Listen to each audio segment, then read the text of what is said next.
Srisailam project చిన్నగా జలకళ సంతరించుకుంటా ఉంది. ఏడాది ఇంతవరకు శ్రీశైలం ప్రాజెక్టుకి మొదటిసారిగా సుంకేసుల నుంచి 6,200 క్యూసెక్కుల వరద వస్తుంది. సుంకేసుల ఎగువ ప్రాంతంలో కురిసిన భారీ వర్షాలతో ఈ వరద కంటిన్యూ అవుతా ఉంది. అయితే ఈ వరద ఎక్కువ రోజులు కొనసాగకపోవచ్చు. ఎందుకంటే ఎగువ ప్రాంతాల్లో 1-2 వర్షాలు పెద్ద వర్షాలు నమోదు కావడంతో ఆ ప్రాంతాల్లో వచ్చిన వరద సుంకేసులు చేరి అక్కడి నుంచి సుంకేసుల్లో పెద్దగా నీటిని స్టోర్ చేసుకునే కెపాసిటీ లేదు కాబట్టి శ్రీశైలం ప్రాజెక్టుకి 6,200 క్యూసెక్కుల వరద వస్తూ ఉంది. శ్రీశైలం ప్రాజెక్ట్ ఇప్పటికే ఖాళీ అయిపోయింది. కేవలం 40 టీఎంసీల డెడ్ స్టోరేజ్ వాటర్ మాత్రమే ఉంది. 215 టీఎంసీలు 40 టీఎంసీలు, ఆ 40 టీఎంసీలు కూడా డెడ్ స్టోరేజ్ కాబట్టి ఆ నీరు మిగిలింది. ఇక 821 అడుగుల వద్ద ఉంది.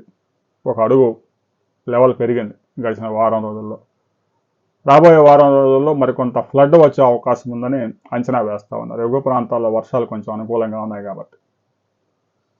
దీనికి సంబంధించి రాబోయే కొద్ది గంటల్లో ఎగువ ప్రాంతాల్లో ఏ ప్రాంతాల్లో ఎంత వర్షపాతం నమోదు కాబోతా ఉంది, రాబోయే 3 రోజుల్లో ద్రోణి ప్రభావంతో సీమలో ముఖ్యంగా రాయలసీమలో కర్ణాటక ప్రాంతాల్లో ఏ ప్రాంతాల్లో ఎంత వర్షపాతం నమోదు కాబోతా ఉంది, ఇక జూరాలకి సుంకేసుల నుంచి శ్రీశైలం ప్రాజెక్టుకి వరద పెరుగుతుందా తగ్గుతుందా అనే వివరాలతో మరో వీడియోలో మనం కలుసుకుందాం.